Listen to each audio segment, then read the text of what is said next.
téléspectateurs. En ce 25 avril 1955, vous êtes bien sur votre JT radio-télévisé préféré. Bienvenue sur le RTF.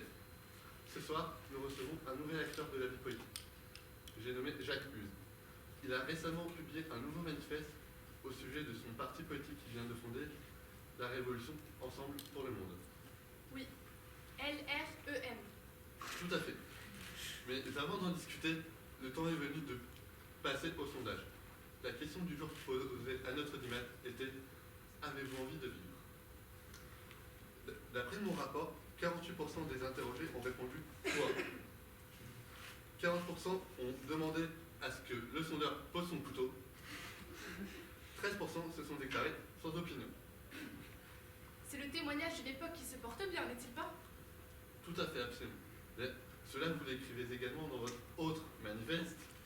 Tout va bien et ça pourrait encore aller mieux. Oui, exactement. Nous vivons actuellement une période très facile. Le pétrole coule à flot, le pays est en situation de plein emploi, et les avancées sociales, quant à elles, se multiplient de jour en jour. Il ne faut en revanche aucunement s'arrêter là. Les riches sont encore riches, et les pauvres demeurent pauvres. Certes, c'est une vérité. Mais ne faut-il pas qu'il y ait des riches ainsi que des pauvres? Ah ah, si vous aviez lu mes nombreux manifestes, vous le sauriez. Chez nous, au Parti révolutionnaire, on pense que l'on doit tous avoir les mêmes chances. Et les mêmes chances, ça passe par le même argent. Eh bien, Jean, vous êtes grandement révolutionnaire. Pour le moment, vous veuillez m'excuser.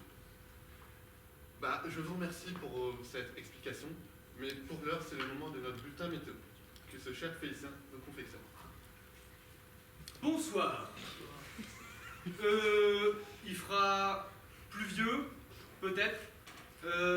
Il fera chaud parfois, et froid parfois aussi. En avril, ne découvrons pas d'un fil. Mais... Et parce que le mois d'avril peut pas vous avoir. Merci à vous. Merci Félicien. Il est un peu dingue des fois. Ah, sacré adage. Je me rappelle mes grands-parents, du temps où ils étaient encore de ce monde, avant de mourir à la guerre. En parlant de vos grands-parents, justement, que faisaient-ils dans leur vie? Mon grand-père travaillait à la mine de charbon, tout comme moi. Et ma grand-mère était femme au foyer. Mais bon, vous auriez pu le deviner, après tout, c'est leur place. Cependant, au LREM, nous pensons que les femmes pourraient, à l'avenir, avoir les mêmes droits que nous. Ainsi, elles pourraient par exemple ouvrir un compte en banque en leur nom propre, ou elles continueraient d'en avoir un qui soit comme un couple. Exactement. Après tout, de nos jours, il y a bien des femmes qui aident leur mari dans certains métiers. Effectivement, vous êtes vraiment révolutionnaire de par vos idées. La suite nous dira si celles-ci se réaliseront. Pour en discuter justement, accueillons notre spécialiste sur les choses à venir. Bonsoir. À l'avenir, nous pourrons nous établir sur la Lune, où nous mangerons du fromage vert, car il est prouvé scientifiquement que la Lune est faite de fromage affiné. Depuis le temps qu'il est haut, j'espère qu'il est suffisamment affiné. Je continue. Dans le futur, le sol sera fait en mousse, pour que lorsque nous avons un accident de voiture, nous ne nous blessions pas. Ou alors, on pourra avoir des protections dans nos voitures. Je continue. À l'avenir, les BD seront encore plus réalistes. Nous pourrons rentrer dedans et jouer avec nos héros préférés tels que Bécassine ou Tintin. N'importe quoi. Les lunettes 3D sont déjà révolutionnaires en elles-mêmes. J'ai terminé. Je vous remercie, Augustin. Il est gentil, mais il est quand même un peu fou des fois. Ne vous plaignez pas, Charlotte. Il aurait pu être sourd. Pire peut-être. Soviétique.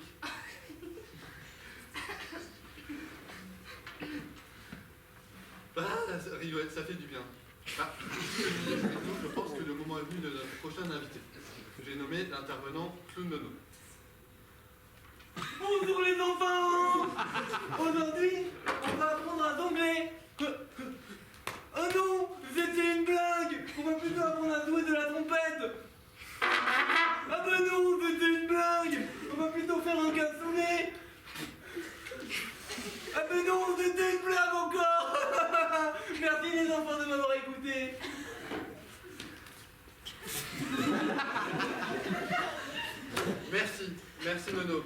On a bien rigolé. Vraiment. J'en rigole encore. Il vous arrive souvent de rigoler? Aussi souvent que possible.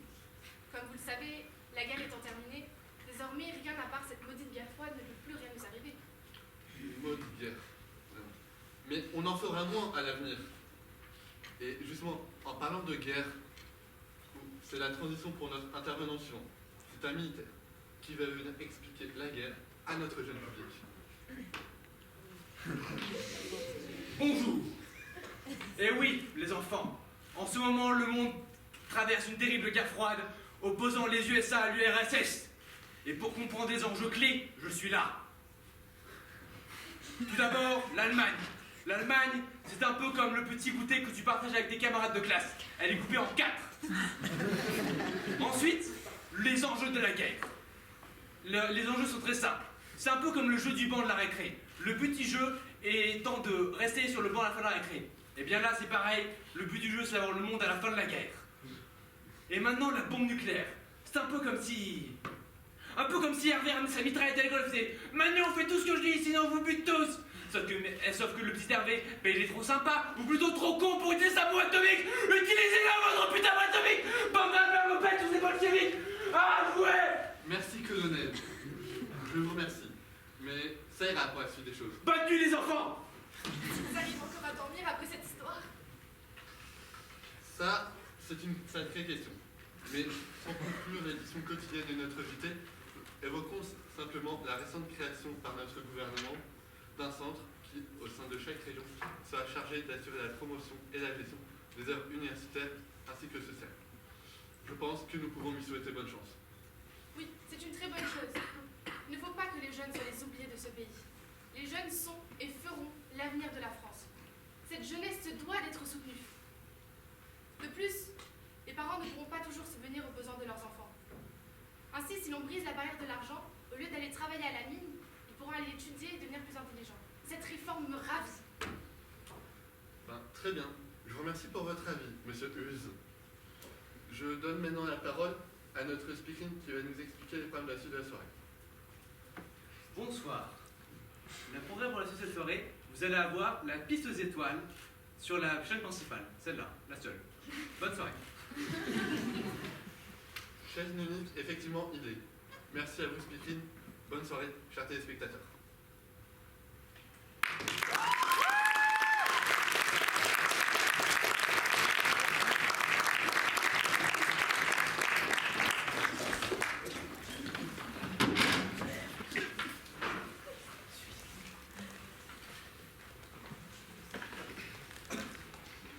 Bonsoir, chers jeunes et autres personnes.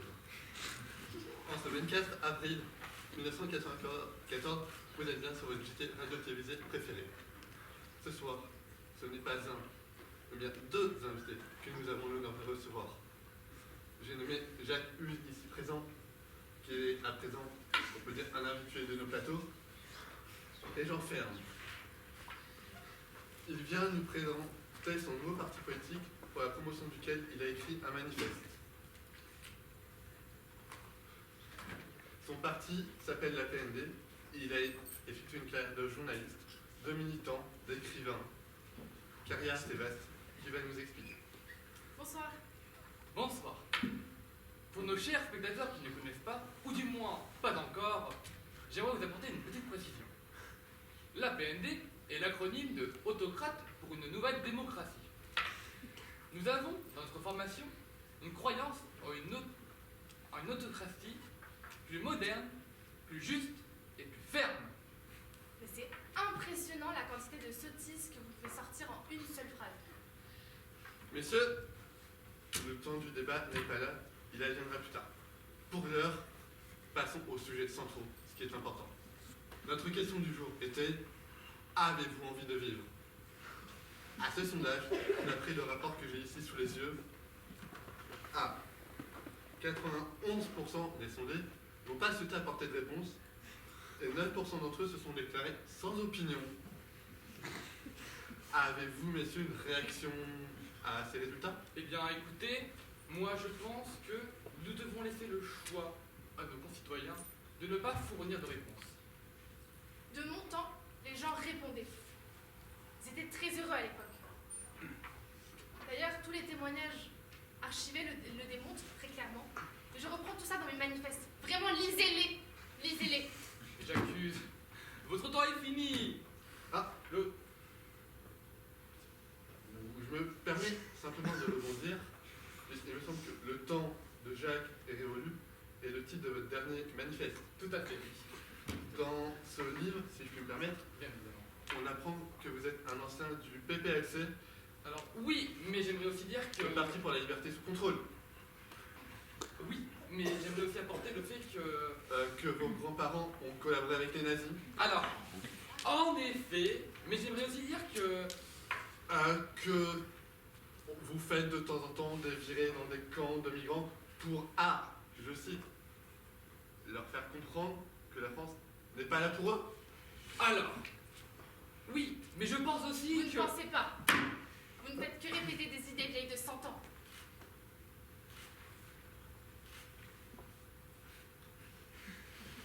Messieurs,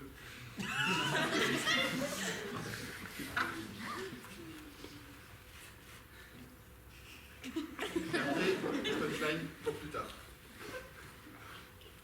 Pour l'instant, passons au sujet important, ce qui préoccupe la France, ce qui vous préoccupe, vous, chers téléspectateurs.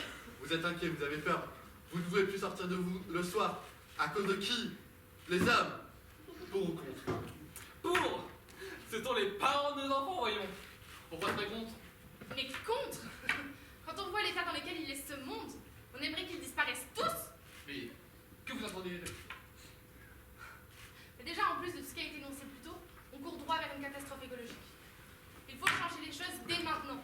C'est ce que préconise le dernier rapport rédigé par les membres du GIEC. C'est un point de vue qui se défend. Et vous savez également qu'il défend pas mal les pauvres.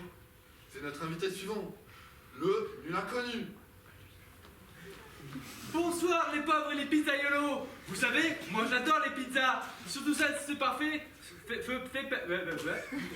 ça fait par ceux qui parlent comme ça et qui mettent leurs mains comme ça. Alors bonjour, aujourd'hui on va prendre la feuille de pizza pour les pauvres. Alors pour prendre, vous prenez votre pâte à pizza et c'est tout. Pas la peine de la faire cuire. Les pauvres ils ont pas assez d'argent. Et pour la pizza pour les riches, vous pouvez rajouter de la sauce tomate, des oignons, du fromage, des détournements de fond. Les riches ils adorent les détournements de fond. Allez, merci à vous. Mais voilà qui, ma foi, était grandement divertissant et extrêmement rigolo.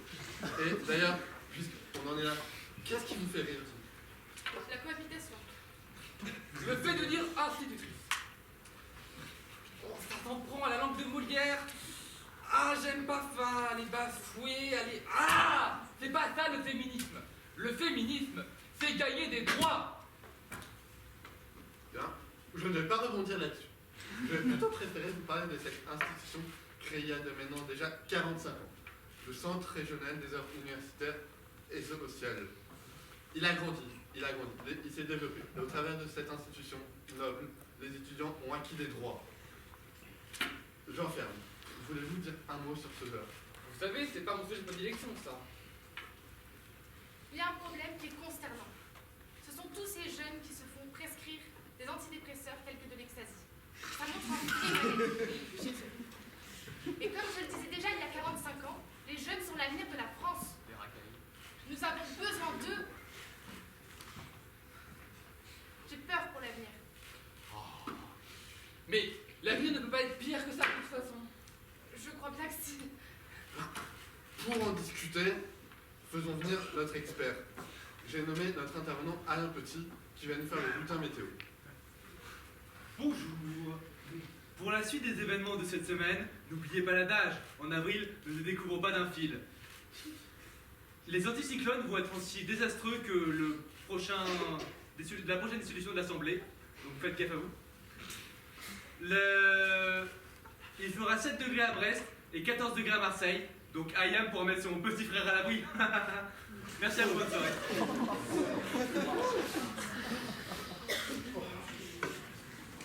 Je remercie. Merci à vous. Bonne soirée, cher Audimat.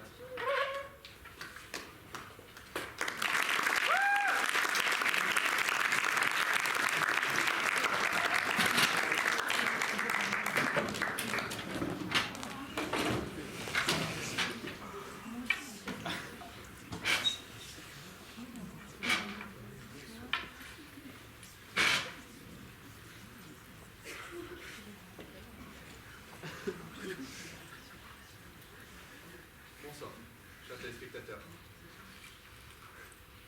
En ce 24 avril 2025, j'aimerais ouvrir cette édition de votre JT préférée par un hommage envers notre cher Jacques Huge, qui nous a quittés tristement, regrettablement. Il est resté parmi nous comme l'un des plus fidèles de notre plateau, un des plus aimés, qu'il a fréquenté assidûment. Jacques, tes idées ont été farfelues lorsque tu les as présentées, parfois déconnectées de la réalité, franchement, mais elles ont su s'imposer. Pour cela, tu as mon respect, mon mérite, le respect de nous tous. Au revoir, Jacques. Repose en paix, tu pars, mais tes idées demeurent. Bonsoir, sans ferme. Bonsoir. Avez-vous un mot à dire au sujet de Jacques? Au revoir, Louise. Merci beaucoup. Pour continuer en douceur, je vous propose de passer à notre sondage quotidien. La question était, sentez-vous le désir de vivre? À cette interrogation, d'après les résultats que j'ai ici, 47% ont répondu « Pourquoi faire ?» 35% à 35%, le sondeur a dû demander au sondé qu'il repose son couteau, je vois ici, immédiatement. Et 18% n'ont pas souhaité se prononcer, mais ont cependant demandé que l'on sorte de chez eux. Voulez-vous, j'enferme, éclairer de votre expérience ces résultats? Oh, vous savez, on peut rire de tout, nous. Alors, je vais vous en faire un exemple là. Quelle bande de losers! Voilà, c'est tout. Merci beaucoup à vous, j'enferme. Effectivement, vous avez raison. Il en faut du rire. Dans cette société malade telle que notre société actuelle. Et pour cela, je vous propose de continuer les traditions, de faire venir notre Enzo à nous. Enzo le Zozo. Bonsoir tout le monde. Alors, j'aime pas trop les véganes.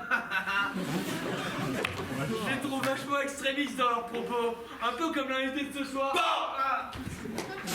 Excusez-moi. Pardon. Alors, je jouais un peu avec ce petit bijou, j'avoue. Et le coup est parti sans faire exprès, je l'avoue. Mais pas grand mal. Mais vous êtes, ma foi, j'enferme, un grand plaisantin. Mais oui, Vous avez toujours une balle pour rire. bien évidemment. D'ailleurs, on parle de balle. Il me semble que vous jouez même assidûment au football avec votre chaton adorable, Jordan Ferb Junior. Oui, j'adore les chats. Presque autant que j'adore les massacres de masse. Quoi? Il est capable de classe. J'adore l'école, surtout celle avec l'uniforme. Vous me rassurez, j'enferme. Vous m'inquiéteriez des fois. Je vous propose de passer immédiatement à notre invité suivant, Hugo, qui va venir nous parler de la cause queer. Ouais, enfin, je veux pas la cause queer, mais comme je l'ai dit, je m'appelle Hugo quand même. Hein. Oui, et bon, Enzo le Zozo s'appelle Pierre. Ce n'est pas grave votre prénom. Ce qui compte, c'est ce que vous représentez et la cause que vous venez défendre pour notre public. Bon, d'accord. Bon, ben, je viens défendre les LGBTQIA+. Enfin, en ce moment, on est plus en train d'essayer de conserver nos droits plutôt que d'essayer d'en gagner de nouveaux. En même temps, avec la montée du... Excusez-moi, le doigt a encore ripé. J'avoue, c'est encore ma faute. Mais, pas grand mal. Finalement, c'était qui? On l'a dit, c'est pas grand monde. Personne. Écoutez, entre nous, ferme. Il faut arrêter de se remuer le passé. Enfin, moi, j'ai décidé d'arrêter de penser à cet accident qui m'a... Ça nous fait trop de mal. Passons à quelque chose d'intéressant. Quel est votre plus grand défaut? Ah, mon plus grand défaut. J'aime un peu trop l'écart, je l'avoue. En même temps, j'aime aussi bien les fraudes parlementaires. Excusez-moi? Les bonbons. J'aime beaucoup les bonbons. Oui, tout à fait. Mais vous êtes conscient, ça ne se ressemble pas. D'ailleurs, notre invité non plus ne ressemble pas aux autres. Le suivant, il va venir nous parler de l'avancée, des droits des homosexuels. Vous Ou des femmes. Ouais. On verra ça. Moi, c'est dans les femmes en fait. Ah, Et je on m'appelle Léa, va... mais bon, je sais qu'on s'en Bienvenue aux fout. femmes alors. Je m'appelle Léa, mais je sais qu'on s'en fout. Bref. Bah, pareil, pour nous, c'est plus d'essayer de continuer de garder nos droits plutôt que. Ah, mais après, vous savez, il y a toujours la bonne vieille méthode du cintre. Ok, c'est contre ce genre de cours qu'on essaie de lutter en fait. Bon! Excusez-moi, maudit doigt. Je l'avoue, c'est ma maudit doigt. Là, doigt. Oui, pardon. Pardon. Bon, arrêtez vos sopsies, s'il vous plaît. Les joujoux, c'est au vestiaire, on a vécu. Passons à quelque chose de plus concret. Quelle est votre plus grande crainte? À part la réouverture des frontières Ouais, à part ça. Je sais pas. J'irai les éoliennes. Ça fait moche en décor. Les éoliennes. Les gens ne veulent pas ça chez eux parce que c'est tellement moche. De toute façon, comme le dit le dicton, les éoliennes, c'est comme les migrants. On veut pas ça chez nous. Mais ça tombe très mal parce que... Non, il n'y a aucun doute. Il n'y a aucun doute. Notre invité suivant, ce serait malheureusement être une éolienne. Et si... Bonsoir, Jean. Bonsoir. Vous savez, Jean, je ne suis pas méchant. Je vous propose... Je peux même vous aider. Oui, madame. Écoutez, je vous propose une petite coupure pub. Mais bien sûr, notre partenaire Pauvre et Assurance vous présente ses salutations et ses plus profonds respects. Patrimoine, gestion financière, bourse, fiscalité, retraite. Pardon. L'oreillette me dit que ça, il faut le retirer. Bon, si vous avez besoin d'assurance pour votre automobile ou autre, contactez-nous. Vous n'avez rien à attendre, vous n'avez rien. Et nous sommes une assurance. C'est pas comme si on allait vous aider non plus. Reprise d'antenne. 5, 4, 3, 2,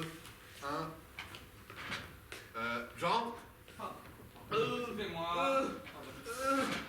Moi, je vais y aller.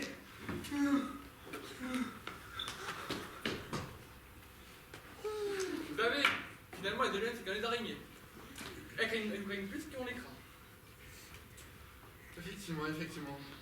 Et d'ailleurs, vous savez ce qui inspire la crainte justement également? Dites-moi tout. Les inspecteurs des impôts. Oh, vous savez, j'ai déjà fait des mois de prison.